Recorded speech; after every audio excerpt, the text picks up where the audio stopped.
se han unido con nosotros y bueno, agradezco mucho su participación. ¿Continuamos? Sí, adelante, Montserrat. Gracias. Okay. Continuamos con un comentario acerca de nuestra tercera sesión. Les recuerdo que estamos hablando sobre el análisis y comentarios del decreto de reforma del Código de Elecciones y Participación Ciudadana del Estado de Chiapas. A continuación le voy a abrir el micrófono al maestro Cabrera de la barra de abogados electorales. Aquí está. Sí, sí lo tenemos, ¿verdad?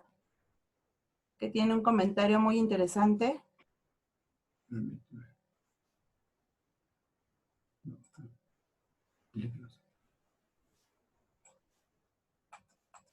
No crees, no, a lo mejor es que él tiene silencio. Maestro Cabrera. Buenas tardes. Exacto, sí. Buenas tardes. ¿Sí me escuchan? Sí, escuchamos muy bien. Ok, muchas gracias. De entrada, para abreviar tiempo, porque darle tiempo a los demás compañeros, estoy de acuerdo con el doctor Galván que es tiempo de una gran reforma electoral al sistema electoral mexicano y que regresemos al federalismo, porque así como estamos con el sistema actual centralista, pues tenemos una camisa de fuerza. Y creo que ya lo explicó muy bien el doctor Galván, el acuerdo del Consejo General del INE 83-2020, pues vino precisamente a exhibir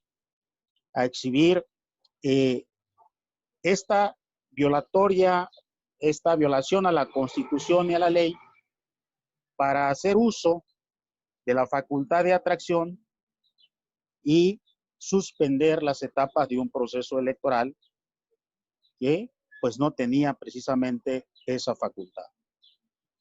Ahora bien, este acuerdo pues ha desencadenado una serie de reformas en los estados en aras precisamente de no violar la Constitución. Pero ojo, hay que tener cuidado con estas reformas en los estados. ¿Por qué? Por lo siguiente. La reforma del 2014 nos vino a meter en un problema en la organización de procesos electorales locales.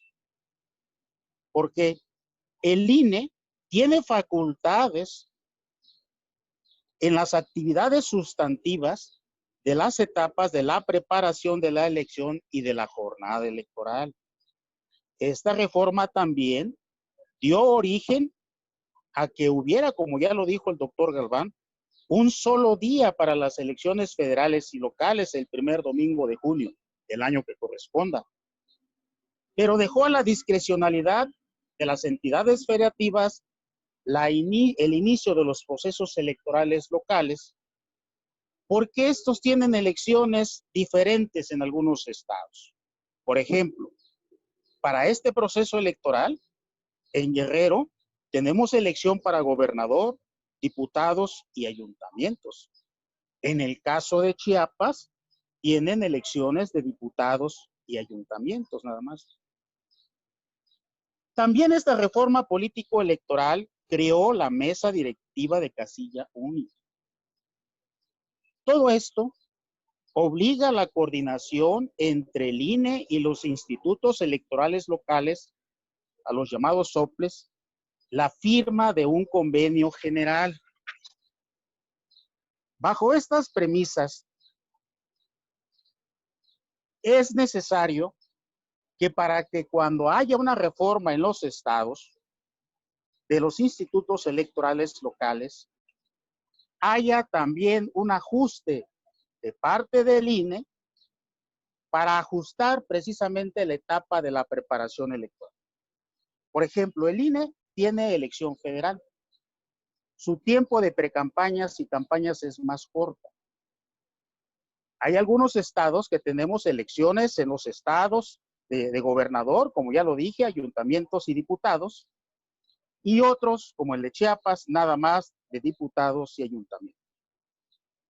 Ahora bien, Si bien es cierto que el INE tiene la facultad de la capacitación electoral, la ubicación y la integración de las mesas directivas de casilla única en elecciones concurrentes como esta, que va a ser federal y local, los institutos electorales locales no deben de sustraerse a esas actividades sustantivas porque son coadyuvantes. Así lo dice el artículo 110, numeral 2 del reglamento de elecciones, y pueden auxiliar al INE en la capacitación electoral. Lo dice la Ley General de Instituciones y Procedimientos Electorales. Por eso es el convenio de coordinación general entre el INE y los llamados OPEs, para definir tramos de responsabilidad de cada uno de los institutos electorales. Voy a citar unos ejemplos. En la estrategia de capacitación y asistencia electoral, la ubicación e integración de las mesas directivas de casillas, por señalar algunas, estas estrategias tienen varias etapas. Por ejemplo, en la capacitación y asistencia electoral, la primera etapa es para el reclutamiento de capacitadores asistentes electorales, los CAE, y supervisores electorales. Esta etapa tiene subetapas, que es primero la difusión de la convocatoria, en donde los institutos electorales locales también tienen participación. La recepción de documentos, que es exclusivamente facultad de la Junta Local, de la Junta Distrital Federal, del INE. El examen de conocimientos, los institutos electorales locales a través de sus consejos distritales también auxilian en esta tarea. La entrevista la entrevista es facultad exclusiva de la Junta Local. A veces nos dan oportunidad de estar ahí de observadores, y la contratación. Esta etapa inicia en septiembre con la primera sesión de declaratoria del inicio del proceso electoral federal y termina en enero con la contratación de los CAEs y los supervisores. Ahora bien, el inicio del proceso electoral de Chiapas es en la segunda semana de enero y la instalación de los consejos distritales y municipales es el 1 de marzo. Entonces, el Instituto Electoral Local no va a coadyuvar, auxiliar en toda esta primera etapa de reclutamiento de CAEs y supervisores electorales, e incluso no va a estar presente en la primera insaculación, que es del 1 al 7 de febrero. En ese periodo se puede llevar a cabo la primera insaculación, el 13% de la lista nominal, las secciones, y todavía la mitad de la primera etapa de la capacitación, que comprende de entre el 9 de febrero al 31 de marzo. Y también en el procedimiento para determinar la ubicación de las casillas. La ley señala que entre el 15 de enero y el 15 de febrero, las juntas ejecutivas con los consejos distritales locales deben de recorrer las secciones de su jurisdicción para localizar los lugares en donde se instalarán las casillas, que cumplan con los requisitos de ley. Esto es importantísimo en el capítulo de nulidades. Todas estas actividades son de vital importancia en la etapa de la preparación de la elección. Repito, es mesa directiva de casilla única. En esa mesa directiva de casilla única, los institutos electorales locales tenemos interés jurídico porque allí se recepcionan los votos de la elección federal y de la elección local. Es cierto, el INE es muy profesional en el desarrollo de sus actividades, pero es necesaria la coadyuvancia o el auxilio de los llamados soples, porque una deficiente capacitación e integración de mesa directiva de casilla única le afecta más a la elección local que a la elección federal, por razones geográficas. Un distrito electoral federal tiene más secciones y más casillas que un distrito electoral local o que de algún municipio en la elección de ayuntamientos. La mayoría de los ayuntamientos son chicos. Existen muy pocos municipios más grandes que un distrito electoral federal, como el caso de Acapulco. Ahora bien, si nos remitimos a dos de las causales de nulidad de la elección en el sistema de medios de impugnación de Chiapas, son, uno de ellos, cuando no se instalen las casillas en el 20% de las secciones en el municipio o distrito de que se trate. Otro de ellos, cuando se anule la votación en casilla en cuando menos el 20% de las casillas electorales de municipio o distrito. Fíjense, un distrito electoral federal tiene un aproximado más o menos de 400 secciones. El 20% son 80 secciones.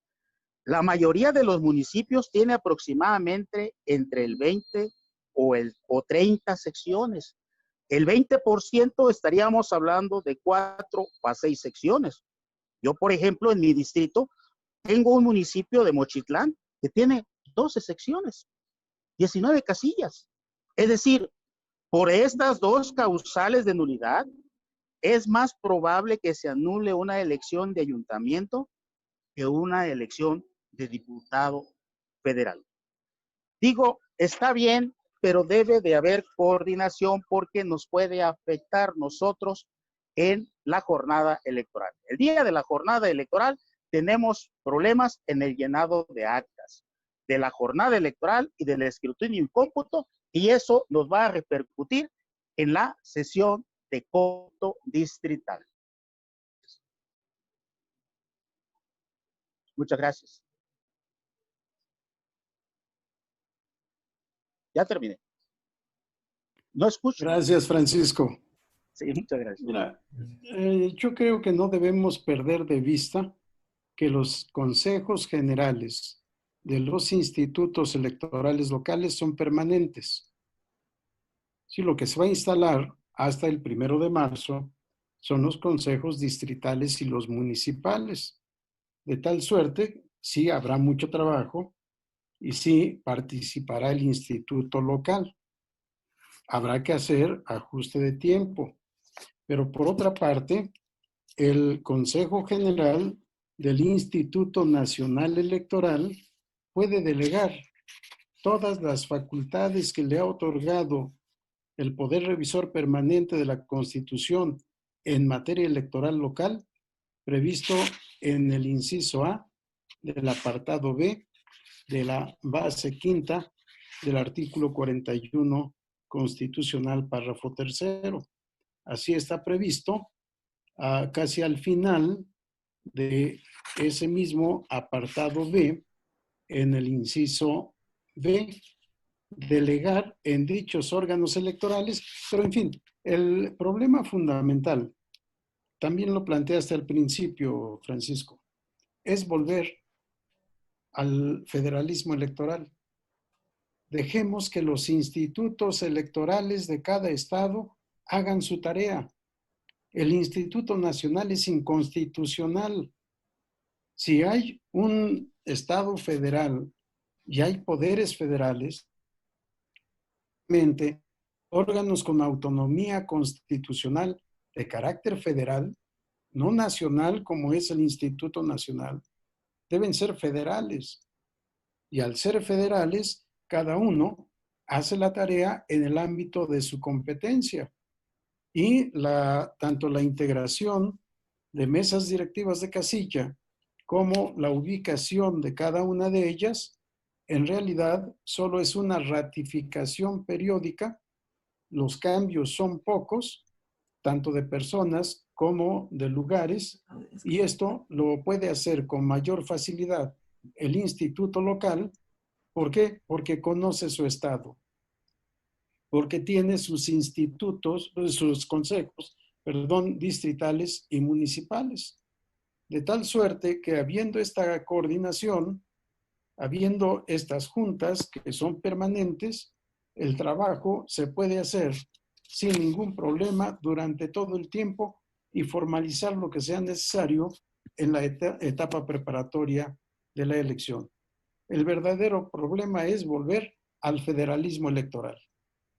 Veo con el movimiento de cabeza que estás de acuerdo conmigo, Francisco, y creo que en esa lucha es en la que debemos estar todos por regresar al sistema federal en todos los órdenes, no solo en la materia electoral, pero es la que nos interesa, es la que estamos tratando. Gracias, Montserrat. Bien, doctor. Tenemos una pregunta del licenciado Constantino Sánchez. Él Adelante. dice, le di la lectura detallada al decreto por el que se reforma y adiciona varios artículos de los instrumentos jurídicos electorales de Chiapas. Mi pregunta es la siguiente. ¿Cree usted que la reforma en materia electoral ha evolucionado a causa de los cambios?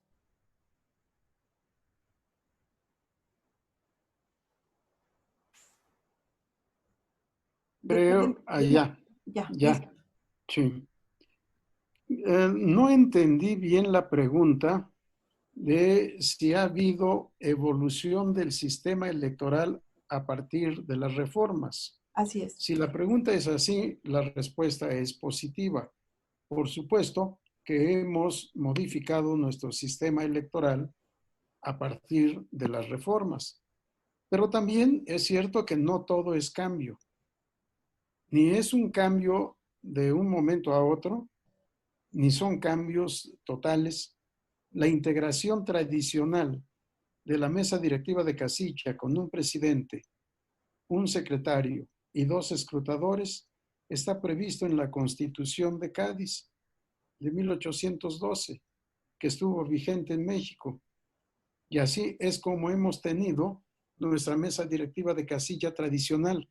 La mesa de casilla única es un absurdo que solo lleva a errores y, por supuesto, a violaciones que pueden motivar la impugnación de validez de la votación recibida en una mesa directiva de casilla. Aparte de que es casi imposible tener en el mismo lugar a aproximadamente 36 personas si contamos a los funcionarios más los representantes de los partidos políticos. Tienen derecho a 2 por cada partido político y no importa que estén en coalición. Si fueran los que están actualmente, podría haber 18 representantes, más los observadores y los funcionarios. Sí, se crea, no contamos además a los representantes de los candidatos independientes. Es imposible que se pueda trabajar adecuadamente en una mesa directiva de casilla única. Y si a eso le agregan una consulta popular, pues ya nos podemos imaginar todo el problema. Pero en principio, sí, las reformas implican modificación y perfeccionamiento. No hemos llegado todavía al grado óptimo del sistema electoral mexicano. Ok. Perdón, doctor. Sí. ¿Tiene algo más que comentar? Si te parece, si hay alguna pregunta, damos paso a alguna pregunta o a una intervención Sí, y suspendemos. Claro. Sí, por supuesto. Le abro el micrófono. Ángel Durán Pérez, magistrado. Sí, muchas gracias. Bueno, pues antes que nada saludar con mucho afecto a mi amigo el doctor Flavio Galván, a quien tengo el gusto de conocerlo durante muchos años, un excelente catedrático, excelente juez electoral. Y pues no desaprovecho hacer una pregunta. Me gustaría saber su opinión, doctor, en esta propuesta suya sobre una nueva o una gran reforma electoral.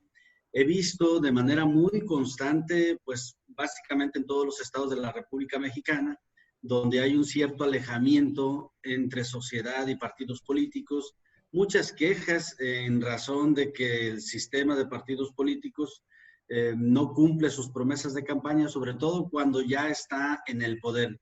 ¿Cree que en esta reforma o en esta gran reforma electoral podría haber algún mecanismo legislativo sobre todo, pero también dentro de la obligación de los operadores electorales de cada una de las entidades federativas emigrar un poco más allá hacia que en las campañas o precampañas, todo lo que tenga que ver con campañas, introducir más contenido de identidad entre partidos políticos, sociedad y el verdadero fin de los partidos políticos como entes democratizadores en nuestro país. Y por supuesto, pues fundándose mucho lo que es en sus idearios políticos, plataformas electorales, porque creo que ha habido reforma tras reforma, pero me temo que tiene mucho que ver con el tema de legalidad y buscamos pues corregir ciertos detalles, pero veo que cada vez nos alejamos un poco más y más de la sociedad. ¿Cree que esta pudiera ser posible? Y sobre todo, para evitar lo que nos está pasando ahorita, ¿qué tan viable ve el tema de la urna electrónica como uno de los modelos tecnológicos, pues para evitar este tipo de suspensión de procesos electorales? Un abrazo y un saludo desde Colima. Un momento, doctor. Un momento, doctor, nada más. Abra, por favor, su micrófono. Listo. Te decía, magistrado, que es una pregunta sumamente amplia, pero que puede tener una respuesta brevísima. No es el tema del deber ser en la ley. El tema es en el ser, en la realidad. Yo he hablado mucho de un postulado. Si ejercemos el derecho y la política con ética, otro mundo será el que vivamos. Porque ¿qué es lo que sucede? Escuchamos las promesas de campaña y luego vemos el gobierno o sufrimos el gobierno y advertimos que lo que se dijo en campaña, lo que dijo el candidato, lo que propuso en su plataforma electoral el partido, no es lo que se hace en la realidad social. Entonces, primero habrá que hacer congruente el decir con el hacer. Que el postulado o los postulados que encontramos en los estatutos, en las declaraciones de principios, en los programas de acción de los partidos políticos nacionales y locales, sean realmente la base de la plataforma electoral registrada y que la plataforma electoral sea la base de la campaña electoral y que al ganar la elección, ese candidato postulado por el partido cumpla lo que el partido prometió, porque el candidato dice la plataforma de su partido o de los partidos que lo postulan. Si necesitamos congruencia entre el ser y el deber ser. De lo contrario, estaremos reformando las leyes y por mejores leyes que hagamos, no vamos a poder alcanzar una mejoría en la realidad social si los gobernantes no cumplen lo que conforme a derecho corresponda. Simple y sencillamente veamos la protesta constitucional, cumplir y hacer cumplir la Constitución y las leyes que de ella emanen. ¿Y qué vivimos? Entonces, solo ajustarnos a ese juramento que tenemos que hacer todos los servidores públicos. Y obviamente, con miras a lo que es el fin de la política y del derecho, el bien común, el bienestar de todos. Te agradezco mucho, Ángel. Lamento mucho también que no tengamos más tiempo para varias preguntas. La idea era que fuera solo de preguntas y respuestas. Vamos a ver si en la próxima sesión podemos cumplir esta intención y que las preguntas que hayan quedado pendientes hoy las podamos desahogar en la siguiente sesión. El próximo viernes, les decía en plan de broma, en la sesión anterior por el mismo canal y a la misma hora, y esperamos que sin contratiempos tecnológicos. Quedaron muchas de tus observaciones pendientes de respuesta, Ángel, pero el fondo es ese. Gracias, Montserrat, porque creo que sigue algún otro tema. Sí, ya nada más para finalizar esta parte de comentarios, tenemos a el maestro Nelson Baranda. Si eres tan amable en abrir tu micrófono. Listo. Gracias. ¿Sí me escuchan? Sí. Buenas tardes, doctor. Primero felicitarlo por esta brillante participación, ponencia o clase, charla que le podemos llamar en materia electoral. Eh, Coincido en muchos aspectos con usted y creo que el Congreso del Estado de Chiapas se quedó muy corto y eso de quedarse corto le vuelve inconstitucional. ¿Por, ¿Por qué? Precisamente por las cuestiones de los plazos. El decreto 218, en el que reforma solamente 2 artículos y que, como bien usted lo ha dicho, que hubo una larga exposición de motivos, pero que solo se refirió a 2 artículos, debieron abarcar otros artículos que tienen que ver con plazos legales sin descuidar los plazos constitucionales. Pero al establecer solamente, al prorrogar el inicio del proceso electoral y la fecha de instalación de los consejos distritales y municipales, por sí solo, y de acuerdo al transitorio tercero de ese decreto, eso lo vuelve inconstitucional.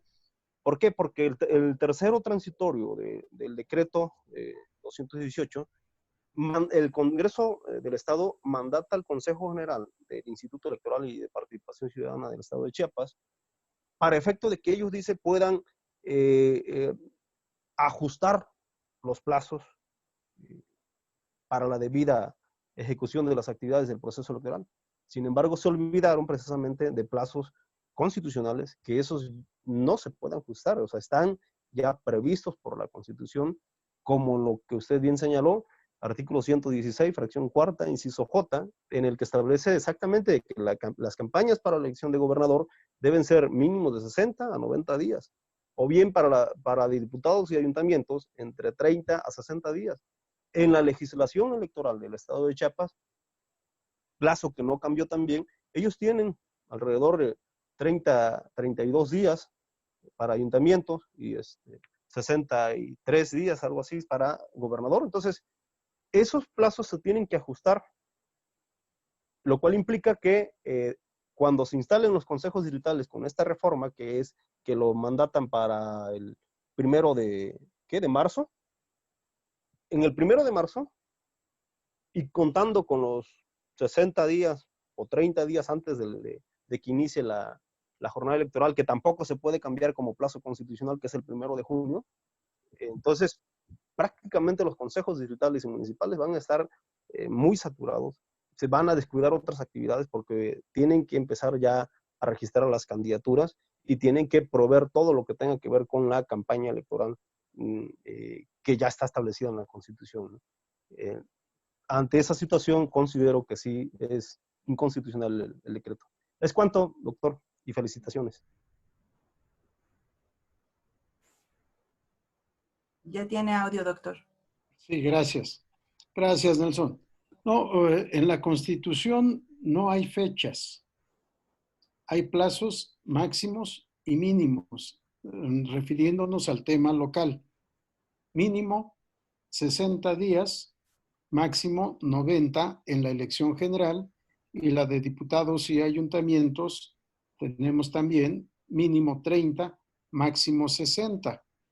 De tal suerte que si sumamos el tiempo de la precampaña, 20 días como máximo, y 60 para la campaña, son 80 días.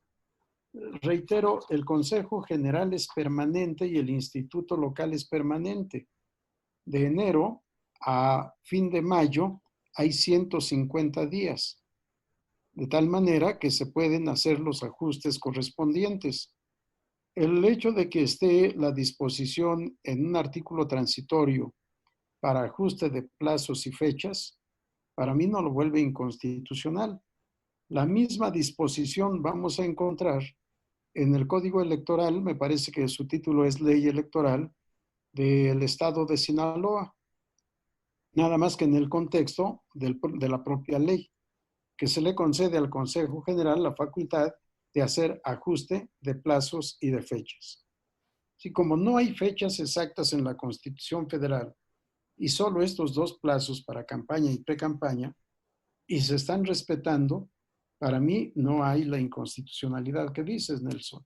Pero, por supuesto, revisaré nuevamente y reflexionaré nuevamente sobre este tema que lo tengo revisado, hice cuentas, revisé el calendario, revisé los plazos y me parece que es sumamente ajustado, pero se puede cumplir absolutamente todo. ¿Sí? El registro de candidatos. ¿Qué necesita el instituto para un registro de candidatos? ¿Una semana? No creo que más. Claro, si va a registrar a los candidatos de toda la República, a diputados, gobernadores, integrantes de ayuntamientos, candidatos de partido, candidatos de coalición, candidatos independientes, candidatos comunes, pues sí, va a ser difícil. Pero insisto, volvamos al federalismo. ¿Por qué tiene que hacer uno lo que pueden hacer 33? Y respetamos el sistema constitucional federal que emana de la Constitución original del 17. Son temas, por supuesto, de reflexión y de debate. Gracias, Nelson. Adelante, Montserrat.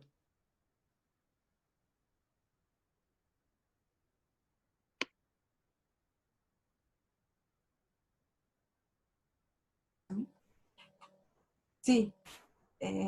Doctor Nelson, ¿puede abrir su micrófono? Listo. Gracias. Creo que era toda mi participación. Perfecto. Ok, pues Gracias. excelentes participaciones, excelentes comentarios y vamos ahora con unas palabras de nuestro presidente de la Barra de Abogados Electorales, el maestro Esteban Aponte. Buenas tardes a todos. Agradecer acompañarnos a este programa denominado Salvaguardando la Democracia. Por supuesto, con el doctor Flavio Galván Rivera, a quien agradecemos nos haga llegar estos comentarios que nos lustran y por supuesto que nos ayudan a nivel académico. Gracias a todos por su participación en este programa, en esta sesión, esperándolos en la siguiente. Y por supuesto que estamos en una fecha conmemorable, estamos en una fecha del Día del Maestro, felicitando a todas las maestras y a todos los maestros de toda la República, quienes nos acompañan en estos momentos. Pero este día especialmente queremos felicitar al doctor Flavio Galván Rivera, quien es nuestro maestro y con el que nos distingue que estar en esta asociación. Y a quien identificamos como salvaguarda de la Salvaguarda de la democracia. Es lo que es el doctor Flavio Galván Rivera, un salvaguarda de la democracia por su conocimiento y su acervo cultural electoral. Es cuanto.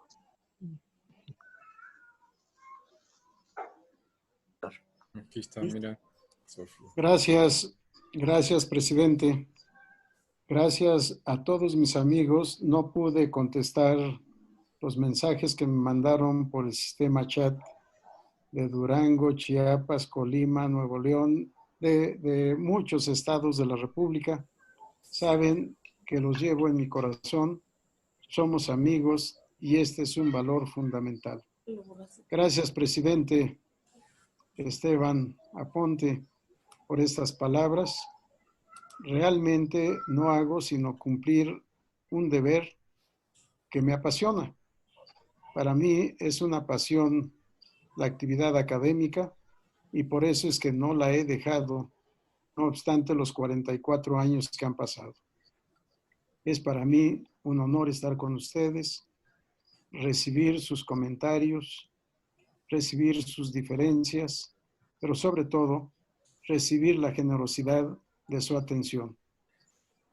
Maestros, incluso de la Facultad de Derecho de la Universidad Nacional Autónoma de México, también me han hecho el favor de estar presentes. Pero todos, absolutamente todos. Gracias. Perdónenme, soy creyente. Que Dios los bendiga. Les agradecemos a todos Gracias, la doctor. participación. A nombre de la Barra de Abogados Electorales, mi nombre es Alejandra y por supuesto que los esperamos la próxima sesión. Ya les estaremos enviando la invitación. Muchísimas gracias a todos. Gracias por la invitación. Gracias. Saludos a todos. Dios.